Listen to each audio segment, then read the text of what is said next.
Olá, meus queridos, boa noite para você que acompanha o nosso culto hoje. Deus abençoe a sua vida. E continuando nossas reflexões lá no livro de Tiago, hoje o texto que nós vamos ler nos leva a refletir um pouco sobre o modo como nós tratamos as pessoas ao nosso redor, o modo como nós tratamos as pessoas que vêm na nossa igreja, que participam da nossa comunidade. E isso vai nos levar a pensar numa outra questão, que é sobre aquilo em que nós cremos. A prática de uma pessoa, o modo como ela age, vai dizer bastante coisa sobre aquilo que ela crê, né? E principalmente vai ressaltar se aquilo que ela faz está condizente com aquilo que essa pessoa diz crer.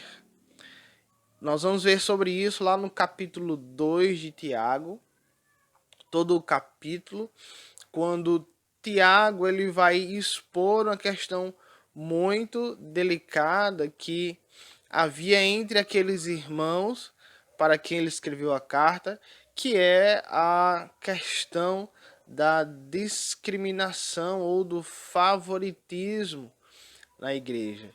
E ele vai expor ainda, além desse problema, a realidade de que muitas daquelas pessoas naquela igreja possuíam uma fé que era falsa, né? E que aquela prática não condizia com a fé verdadeira e salvífica que um cristão deve ter. Então abra aí sua Bíblia, Tiago, capítulo 2. Eu vou fazer a leitura aqui na minha versão. Eu uso a versão da NVI. Eu aconselho você também a procurar uma versão da NVI para acompanhar melhor a leitura. Mas se não tiver, você acompanhe aí a leitura no texto que você tiver disponível aí à sua mão. E Tiago, capítulo 2, vai dizer o seguinte: Meus irmãos, como crentes em nosso glorioso Senhor Jesus Cristo, não façam diferença entre as pessoas, tratando-as com parcialidade. Suponham que na reunião de vocês, entre um homem com um anel de ouro e roupas finas, e também entre um pobre com roupas velhas e sujas. Se vocês derem atenção especial ao homem que está vestido com roupas finas e disserem: aqui está um lugar apropriado para o Senhor. Mas disserem ao pobre: você, fique ali, em pé, ou sente-se no chão, junto ao estrado onde ponho os meus pés. Não estarão fazendo discriminação, fazendo julgamentos com critérios errados? Ouçam, meus amados irmãos. Não escolheu Deus os que são pobres aos olhos do mundo, para serem ricos em fé e herdarem o reino que ele prometeu aos que o amam? Mas vocês têm desprezado o pobre. Não são os ricos que oprimem vocês? Não são eles os que os arrastam para os tribunais? Não são eles que difamam o bom nome que sobre vocês foi invocado? Se vocês de fato obedecerem à lei do reino encontrada na Escritura, que diz: ame o seu próximo como a si mesmo, estarão agindo corretamente. Mas se tratarem os outros com parcialidade, estarão cometendo pecado e serão condenados pela lei como transgressores. Pois quem obedece toda a lei, mas tropeça em apenas um ponto, torna-se culpado de quebrá-la inteiramente. Pois aquele que disse, não adulterarás, também disse, não matarás. Se você não comete adultério, mas comete assassinato, torna-se transgressor da lei. Falem e ajam como quem vai ser julgado pela lei da liberdade.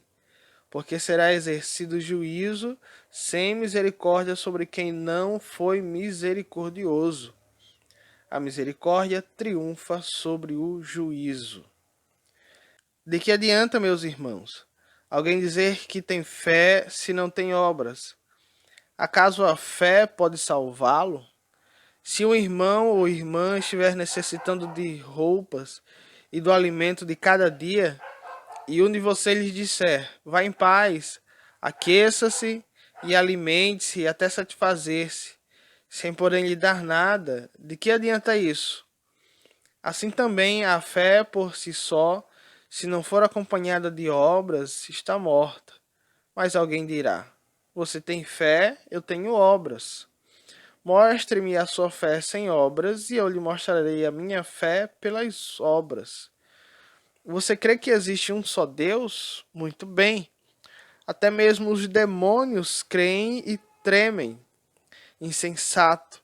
Quer certificar-se de que a fé sem obras é inútil? Não foi Abraão, nosso antepassado, justificado por obras, quando ofereceu seu filho Isaque sobre o altar? Você pode ver que tanto a fé como as obras estavam atuando juntas. E a fé foi aperfeiçoada pelas obras. Cumpriu-se assim a escritura que diz: Abraão creu em Deus e isso lhe foi creditado como justiça.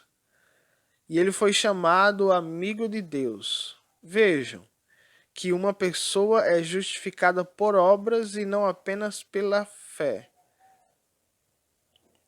Caso semelhante ao de Raabe, a prostituta. Não foi ela justificada pelas obras quando acolheu os espias e os fez sair por outro caminho?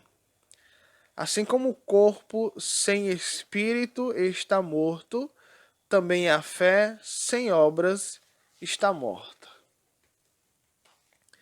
Meus queridos, esse capítulo 2 de Tiago é um capítulo muito desafiador, é um capítulo muito confrontador e é o capítulo principal da carta de Tiago, né? Quando ele fala aí sobre a relação entre fé e obras, e quando ele diz claramente que a fé sem obras é morta.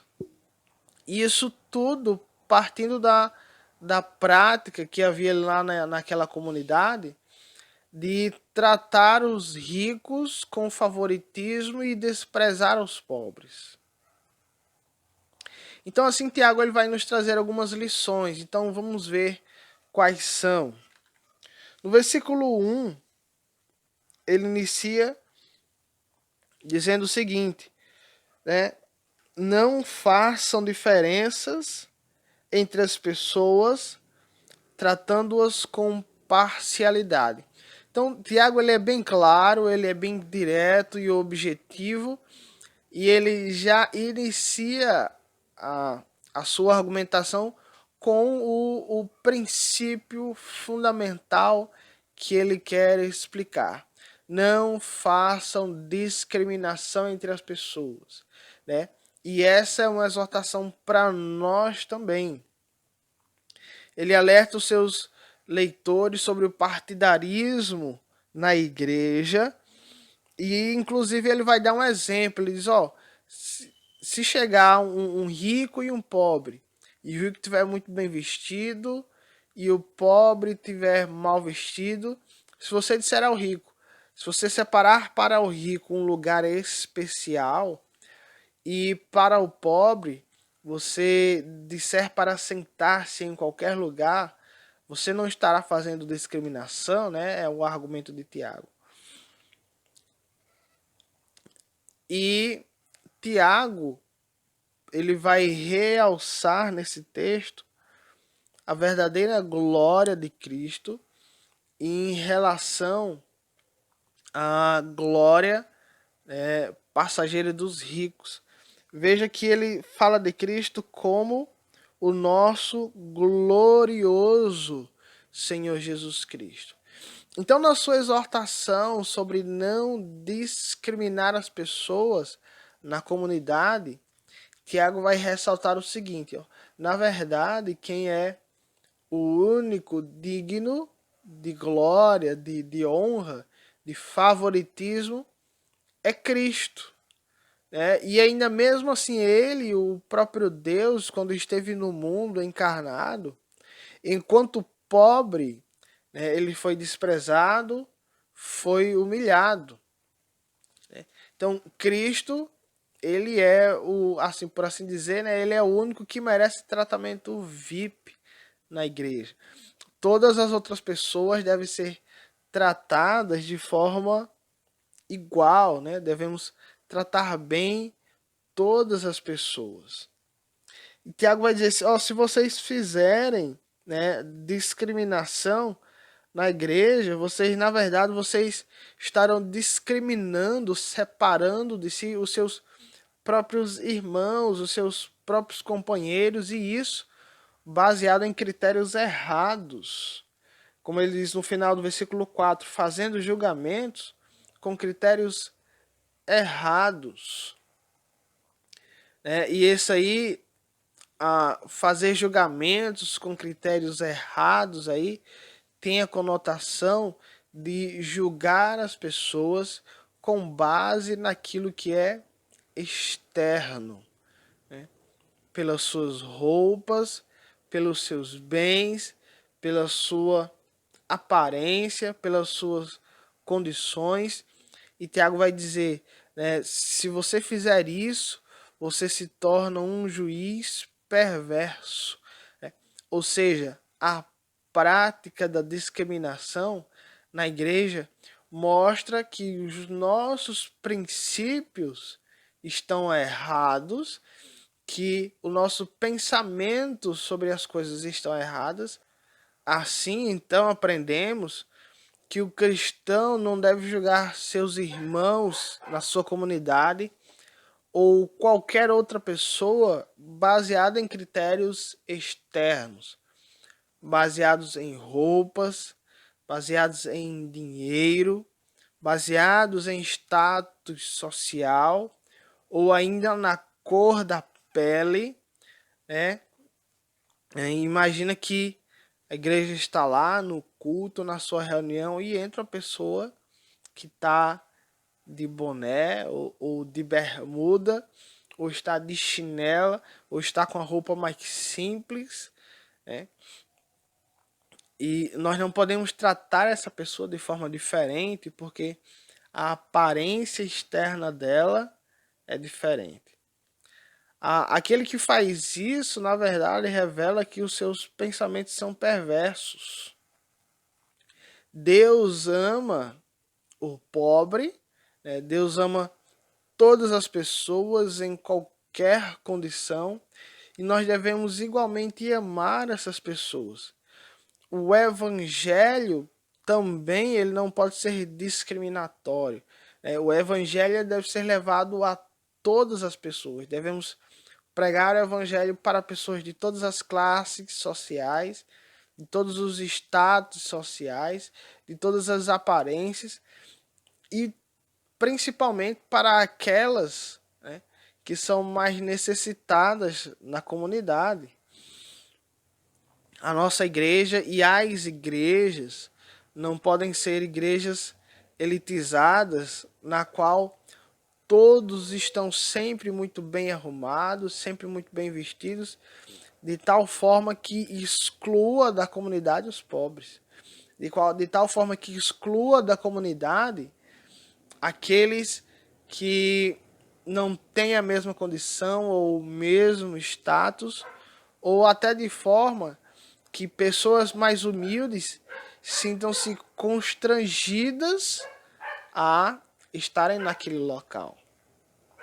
Isso de forma alguma pode acontecer na igreja.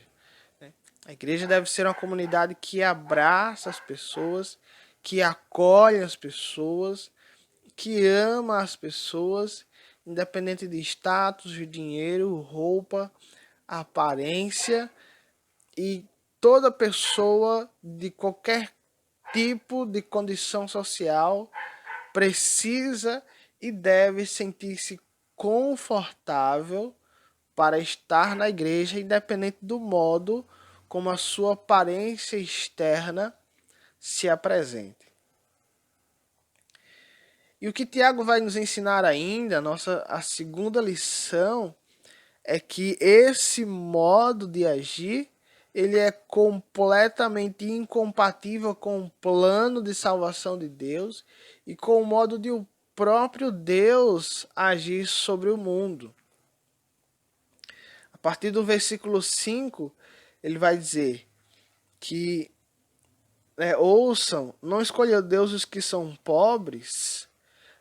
A verdade que eles conheciam é que Deus escolheu os pobres também para serem ricos para a salvação, para serem herdeiros. Veja que o versículo 5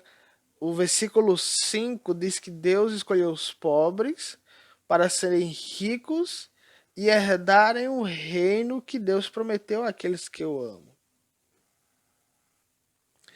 O próprio Deus, ele deu riqueza ao pobre, ele deu dignidade ao pobre a escolhê-lo como seu herdeiro. Então, aquele que é pobre, Deus o fez rico da sua graça, da sua fé, e o fez também herdeiro do seu reino. Então, assim como todos nós, somos herdeiros do reino de Deus. O pobre, o humilde, aquele de menos condição é igualmente herdeiro do reino de Deus. Então, quando Cristo vier estabelecer definitivamente o seu reino sobre o mundo e governar sobre todas as coisas, o pobre será igualmente herdeiro quando isso acontecer. Deus, ele não trata ninguém com favoritismo, ele não faz acepção de pessoas, e ele escolheu principalmente aqueles que são desprezados no mundo para demonstrar através deles a sua graça. 1 Coríntios 1, 28 e 29 diz o seguinte: ele escolheu as coisas insignificantes do mundo, as desprezadas e as que nada são, para reduzir a nada as que são, para que ninguém se vanglorie diante dele. Então, o próprio Deus, o fato de Deus amar os pobres e ter escolhido os humildes para também serem herdeiros da sua graça, mostra o problema do mundo, sobre discriminação, sobre favoritismo, e mostra que a sua graça, ela abrange todas as pessoas. Que aqueles que acham que são alguma coisa, na verdade não são, porque diante de Deus nada disso tem valor significativo. E o próprio Jesus, ele considerou a riqueza como um obstáculo à salvação. Jesus considerou o status social também como um obstáculo para a salvação. Jesus disse que é difícil um rico entrar no reino dos céus, porque ele tende a confiar mais na sua riqueza do que em Deus. Jesus também disse: eu não vim para aqueles que são sãos, mas para os doentes. Aqueles que vivem num status social superior, eles têm uma compreensão de si mesmos, muitas vezes além daquilo que eles realmente são, e não têm uma boa compreensão das suas verdadeiras necessidades e dos seus pecados diante de Deus. Mas os mais humildes não. Por isso Jesus disse: eu vim para os que são doentes, para aqueles mais humildes e para aqueles que consideram que sabem das suas necessidades para com Deus, para aqueles que sabem que nada no mundo traz segurança a não ser a graça de Deus neste mundo. E esse era um dos problemas na igreja. né? Estavam tratando os ricos com favoritismo, desprezando os pobres.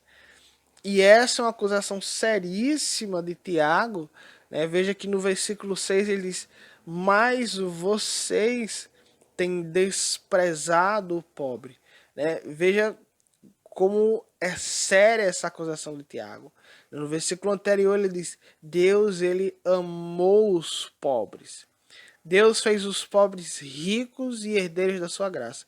Mas vocês estão fazendo o contrário do que Deus fez.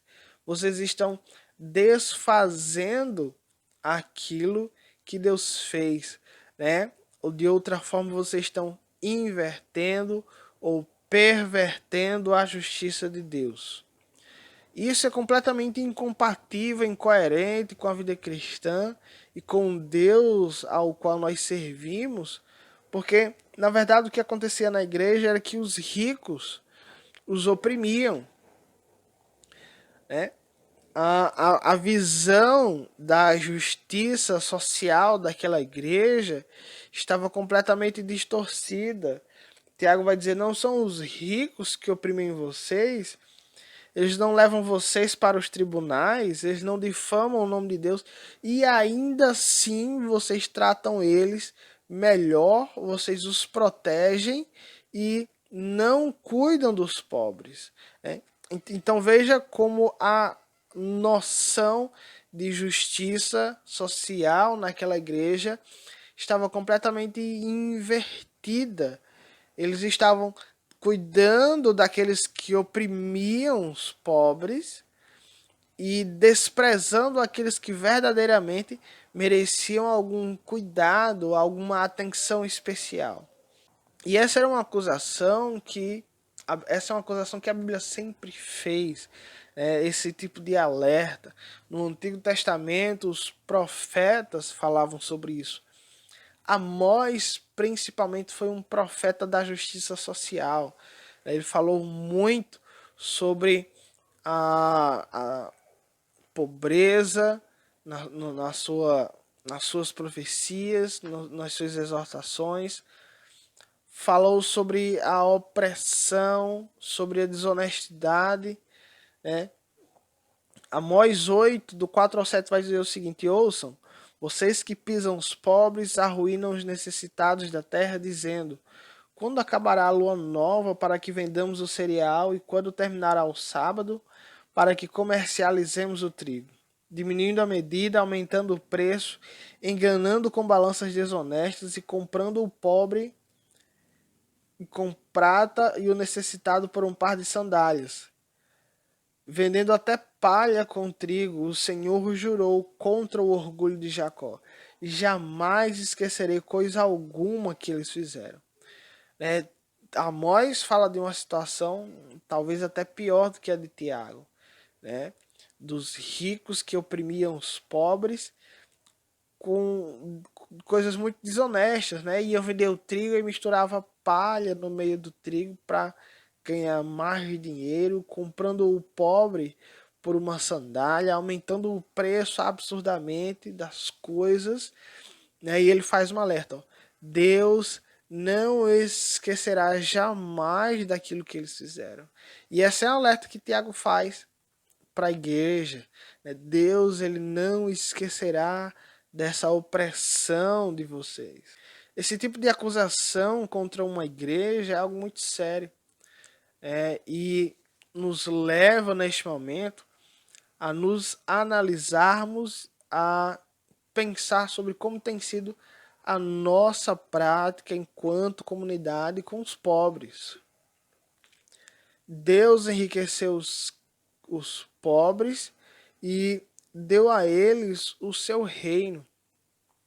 Os crentes que desprezam os pobres, na verdade, agem contra o próprio Deus. Desfazem, né, aquilo que o próprio Deus fez. O crente que trata as pessoas com favoritismo, né, perverte a justiça de Deus. E estamos entrando, né, em época de eleição. E é aquela época que muitos políticos vão em igrejas e falam do púlpito e são muito bem tratados, são até vezes melhores tratados do que as pessoas da própria igreja, né? E aí as igrejas que fazem isso, né, os pastores que permitem isso, os crentes que fazem coisas como essa, na verdade estão agindo contra o próprio Deus, né? Veja, perceba como isso é sério e isso é profundo, né? Deus faz uma obra e o crente desfaz a obra de Deus. Deus fez os pobres ricos e merecedores do seu reino, e quando o crente discrimina, ele desfaz isso, né? Ele tira a graça que Deus deu ao pobre. Ele tira a dignidade que Deus deu ao pobre. Ele perverte a própria justiça que Deus estabeleceu. Então precisamos ter muito cuidado, precisamos avaliar a nossa conduta, a nossa igreja, a forma como nós tratamos as pessoas. E todos precisam de bom tratamento, de dignidade e de um cuidado especial. Agora, um alerta para a gente é que a gente não pode cair no outro extremo. Não significa dizer também que o fato de os pobres terem sido escolhidos por Deus não significa dizer que eles deixarão de ser pobres ou que eles enriquecerão, né?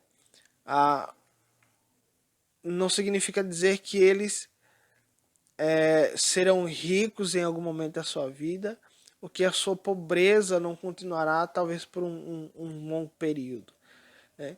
Essa não é a proposta de Deus, a proposta do Evangelho. Quando Deus escolhe um pobre, quando Deus escolhe um humilde, quando Ele salva essa pessoa, não quer dizer necessariamente que a intenção dele é enriquecer essa pessoa. Embora Deus abençoe, né, e possa dar boas condições materiais, mas isso não é uma questão obrigatória, né? Não quer dizer que isso acontecerá de fato. E nem a gente pode prometer isso, né, e nem a gente pode perverter isso. Significa também que o fato das pessoas serem pobres não significa que elas não são escolhidas por Deus, né? Há na cabeça de muitas pessoas a ideia de que uma pessoa que é pobre, uma pessoa que é humilde, que ela passa necessidades, é porque aquela pessoa está sendo afligida por Deus e rejeitada por Deus. De forma alguma também nós podemos pensar assim, né? O fato de ser pobre não significa rejeição da parte de Deus ou que aquela pessoa não foi escolhida por Deus para ser salva. Também não quer dizer, né, que o evangelho é preferencialmente do pobre e nem que a riqueza deva ser considerada como algo ruim, né? A gente também não pode entender a situação dessa forma, né? O evangelho, né, se a gente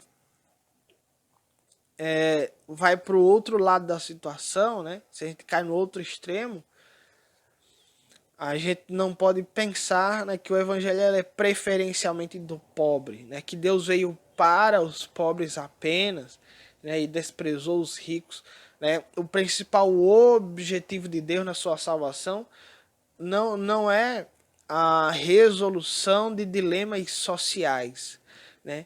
Embora isso faça parte, né, esteja relacionado e Deus demonstre preocupação com essas coisas, mas isso não é o objetivo maior de Deus, né? A resolução de conflitos sociais.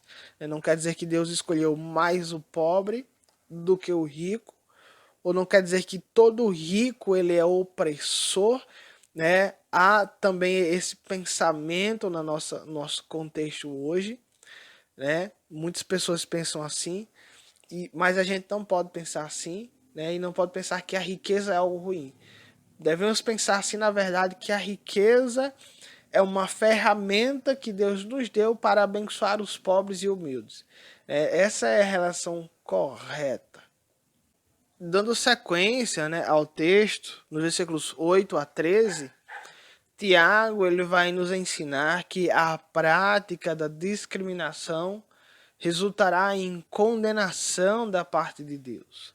Versículo 8 ele vai dizer que se vocês obedecerem à lei do reino, né, que diz ame o seu próximo, estarão agindo corretamente. Então, Tiago ele vai colocar toda a questão sobre o tratamento dos pobres e dos ricos e essa relação sobre um mandamento, sobre o mandamento de amar o próximo. E ele cita o texto de Levítico 19:18, um texto que também é citado por Jesus lá em Mateus 22:36, quando ele foi questionado, né, por um homem sobre o maior dos mandamentos. Né? Um homem chega lá para Jesus e diz, mestre, né, qual é o maior ou o principal dos mandamentos? E Tiago responde, né? Aliás, Jesus responde da seguinte forma: ame o Senhor, o seu Deus, de todo o seu coração, de toda a sua alma e de todo o seu entendimento.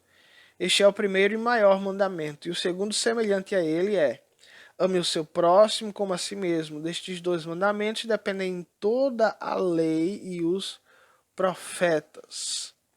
Então, Tiago chama a atenção, né, para esse dito, esse ensinamento de Jesus Cristo, e diz, ó, essa é a lei do reino, né, ou a lei régia. Por que Tiago fala disso, dessa lei, como a lei do reino, né? Reino aqui é uma referência ao reino de Deus, ao governo de Deus sobre todas as coisas. E quando Tiago diz, essa é a lei do reino, ele está dizendo, ó, é com base nessa lei que Deus estabelece o reino. E essa é a principal e maior lei do reino de Deus, é o amor, né? Paulo vai dizer em Romanos 13:8 que o resumo da lei é o amor. E aquele que pratica o amor, ele cumpre a lei. Então, Tiago vai dizer, ó, como é que a gente resolve essa questão de como tratar as pessoas, ou rico ou pobre, né? Ou qualquer outra pessoa, é praticando o amor ao próximo. Quando a gente praticar o amor, o reino de Deus, né, é estabelecido neste mundo. E ele vai dizer por outro lado, né, se vocês fizerem isso, vocês obedecem à lei. Mas por outro lado, né, se vocês não fizerem isso, vocês tornam-se culpados da lei. Se vocês estiverem agindo com parcialidade, vocês serão condenados pela lei, né?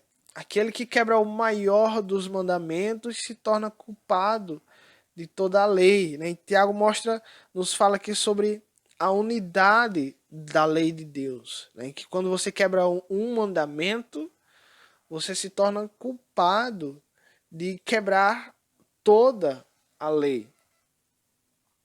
Né? Ele diz aí no versículo 9, se vocês tratarem com parcialidade, serão condenados pela lei. Quem obedece à lei, mas tropeça num ponto, torna-se culpado de quebrá-la inteiramente.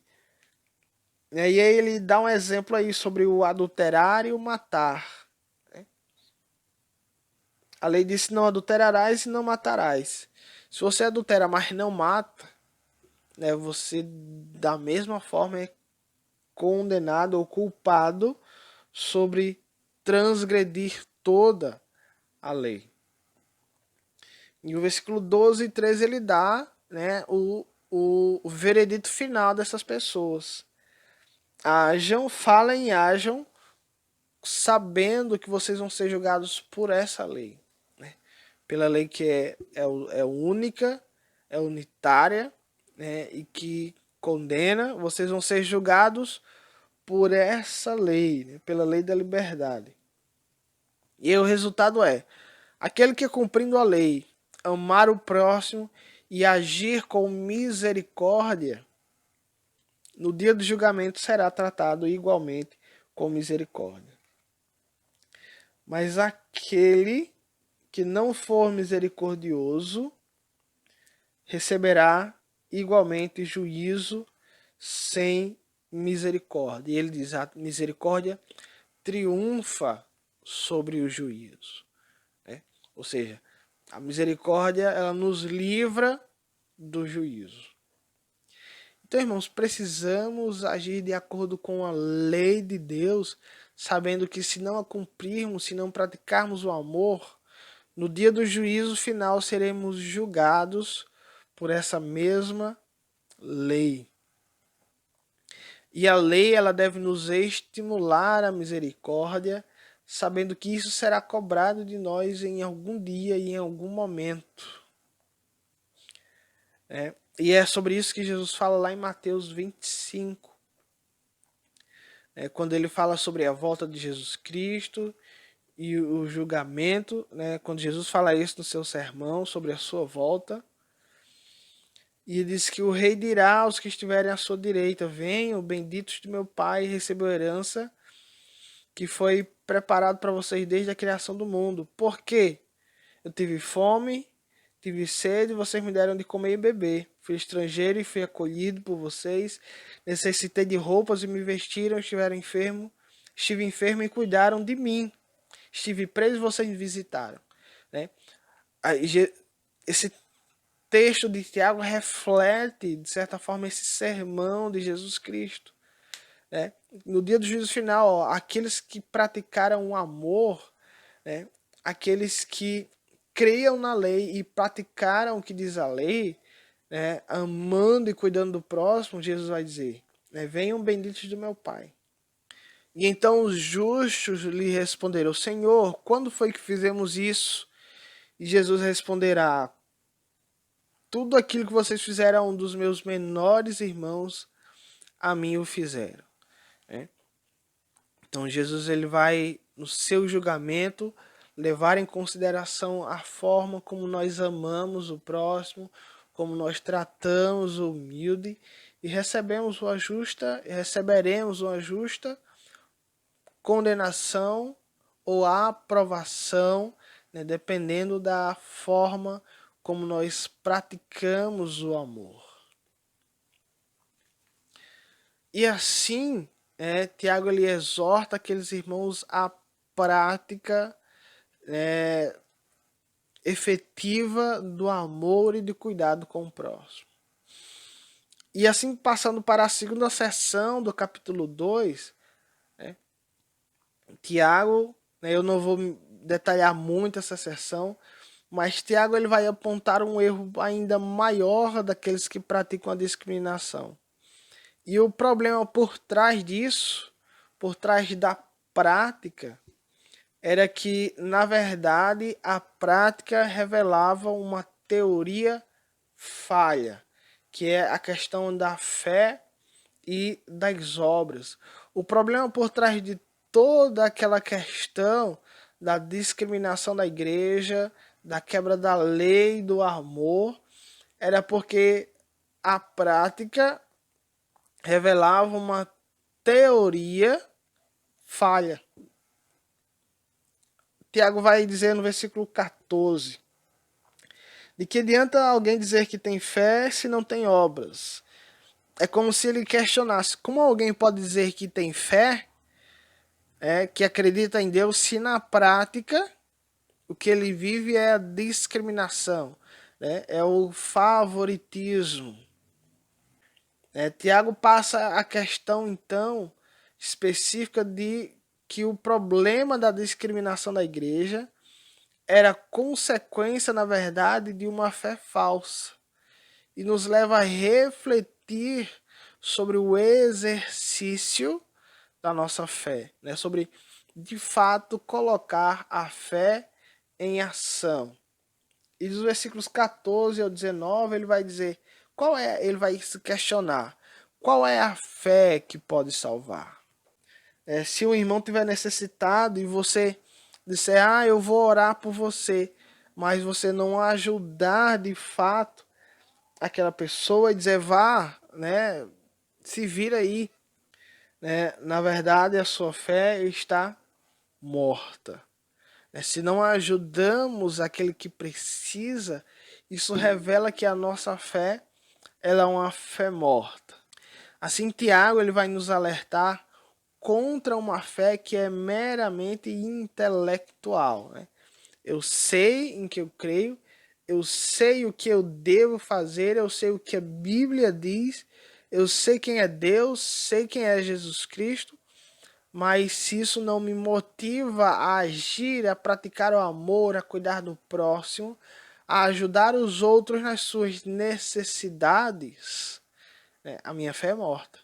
E aí Tiago ele vai fazer uma comparação que é até bastante dura, e ele vai comparar esse tipo de fé com a fé dos demônios. Os demônios sabem que Deus existe, sabem que Deus é poderoso. Os demônios sabem que Jesus Cristo morreu para salvar os homens. Os demônios sabem que Deus ama os pobres. Os demônios sabem que a conduta correta é de ajudar o próximo. E eles tremem diante dessas verdades a respeito de Deus. Mas eles não fazem nada.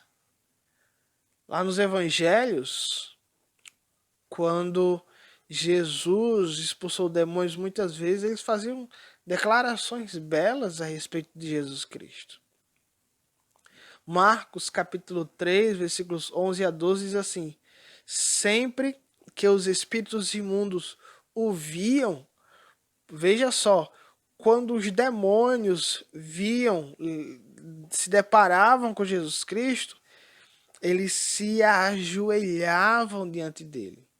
Eles se prostravam diante de Jesus Cristo e gritavam: Tu és o Filho de Deus. Veja que declaração, de certa forma, poderosa.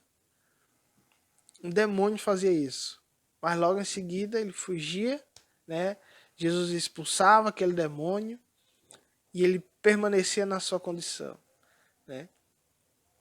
E assim a Bíblia vai dizer que o juízo está reservado para Satanás e seus anjos desde o início dos tempos. Então a nossa fé não pode ser a mesma fé dos demônios. Uma fé apenas intelectual, uma fé que apenas é de saber o que devemos fazer e não fazer o que sabemos que devemos fazer. Tiago vai dizer que essa fé ela é inútil, que ela não salva, né? Alguém que crê em Deus, mas é um exercício apenas da mente e não da prática e do cuidado com o outro, né? Essa fé é falsa. E Tiago vai dizer nos versículos 20 ao 26 que, na verdade, a verdadeira fé, a fé que salva, ela é acompanhada de obras. E ele vai dar o exemplo aí de Abraão e de Raabe, dizendo que Abraão e Raabe foram justificados pelas suas obras. Né? Abraão ele creu em Deus e isso foi creditado como justiça. Ele foi chamado amigo de Deus. Da mesma forma, Raabe foi justificada pelas suas obras quando ela acolheu os espias na sua casa. Hebreus ele vai dizer o seguinte: pela fé, Abraão, quando Deus o pôs à prova, ofereceu Isaque como sacrifício. Aquele que havia recebido as promessas estava a ponto de sacrificar o seu único filho. Embora Deus lhe tivesse dito, por meio de Isaque, a sua descendência será considerada. Abraão levou em conta que Deus pode ressuscitar os mortos e, figuradamente, recebeu Isaque de volta dentre os mortos. O episódio em que Deus pediu que Abraão sacrificasse o seu filho e Abraão estava obedecendo a Deus, né? na verdade, não mostra uma fé cega ou uma irresponsabilidade da parte de Abraão. Ele sabia que havia uma promessa de Deus e sabia que Deus é poderoso para ressuscitar alguém dos mortos. Então veja bem, a fé de Abraão levou Abraão a agir, a obedecer a Deus.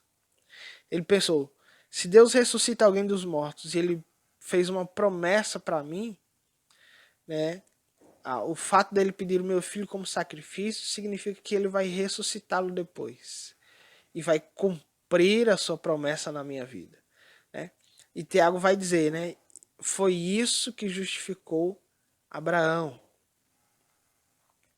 Não, isso não quer dizer que a fé é pelas obras, mas que as obras elas são importantes, né? A salvação não é por meio de obras, mas a salvação leva à prática de obras e a salvação ela é evidenciada através das obras.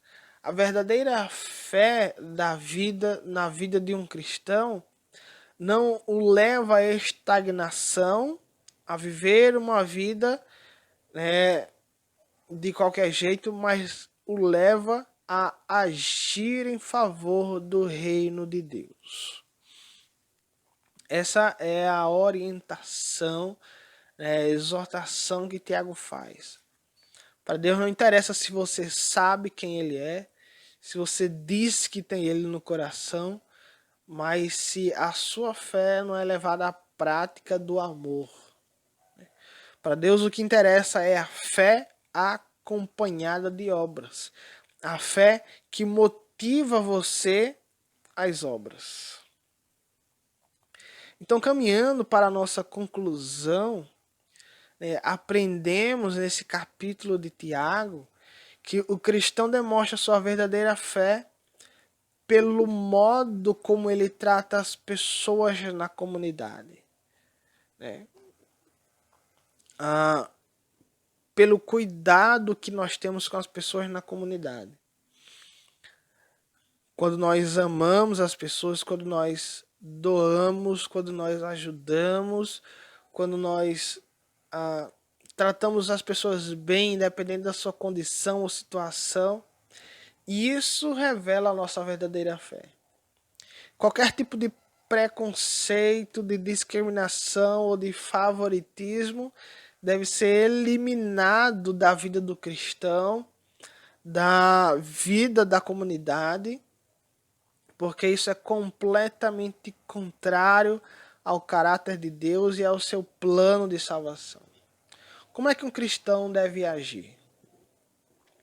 Deve agir cuidando bem de todas as pessoas, né?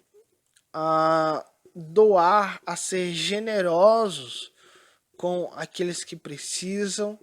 O cristão deve agir com respeito por todas as pessoas, independentemente da sua situação.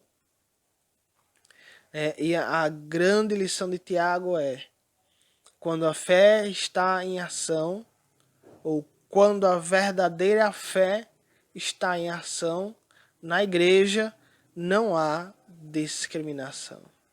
Essa é a lição para nós hoje. Então avalie a sua vida, avalie a sua igreja, cuide de si mesmo, da sua comunidade. Não julgue ninguém por aquilo que você vê externamente, mas por aquilo que a pessoa é diante de Deus. Pelo cristão salvo, pela graça de Deus que aquela pessoa recebeu na sua vida.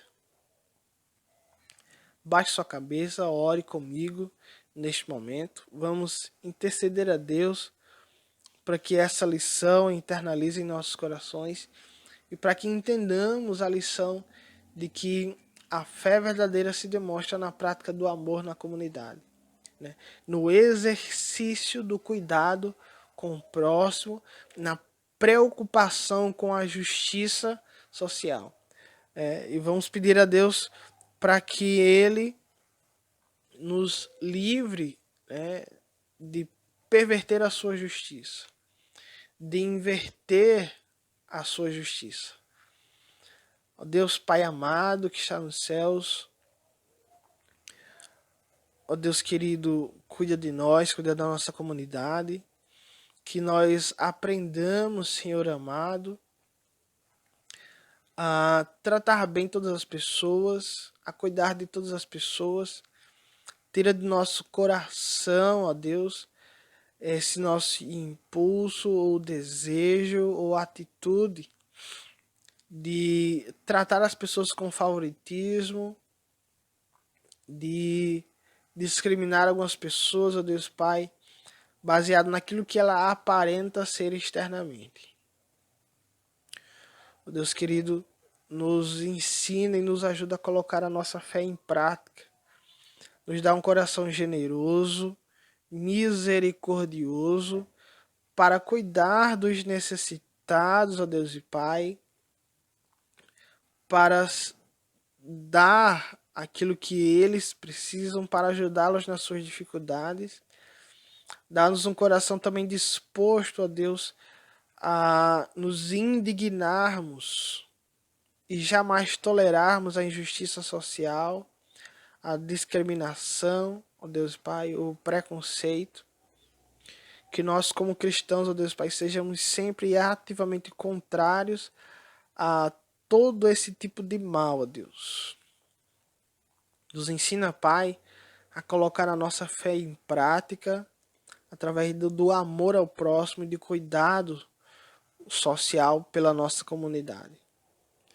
Essa é a nossa oração, em nome de Jesus que nós choramos. Amém. Deus abençoe a sua vida. Se essa mensagem abençoou a sua vida, então se inscreva no nosso canal, ative as notificações e nos ajude a compartilhar a palavra de Deus através do YouTube.